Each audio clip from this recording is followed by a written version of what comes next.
This is the story of a second-generation Downdraft Stratified gasifier, which we constructed from a thumbnail sketch of the gasifier with the cooling tower alongside.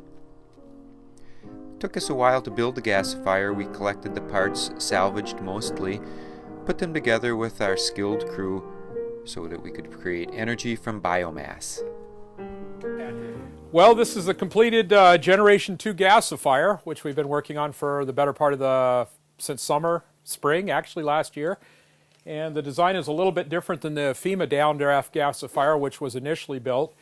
The idea behind this was to solve some problems that we discovered when we built the original FEMA design.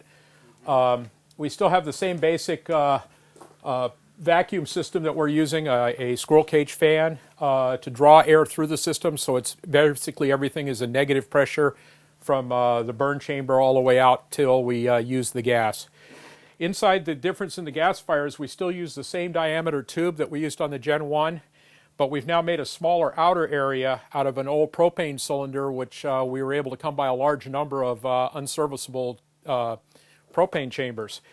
We take and cut it off. This is the top of one turned upside down. The bottom of it, we cut off another one to give us the height, but the top of this one just marries very carefully into the lower part.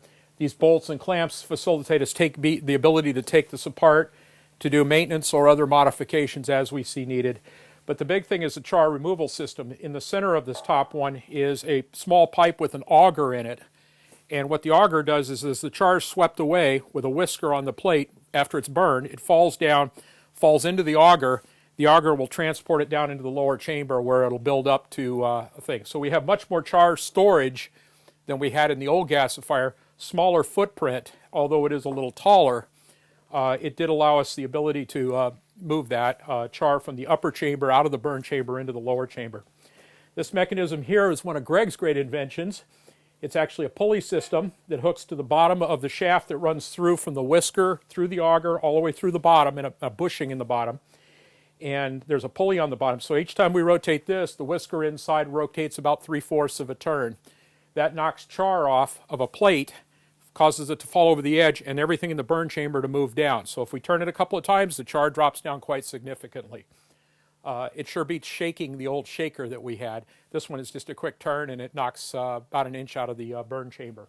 It'll allow us to put a motor and a sensor on there so that when we're hoping to be able to put a temperature probe in the middle, so when the char layer or the pyrolysis layer burns up towards that temperature sensor, it will kick on a motor, causing it to turn, the layer to drop, the probe will cool off, and it'll stop the motor from turning at that point. So it'll be a very simple temperature switch mechanism.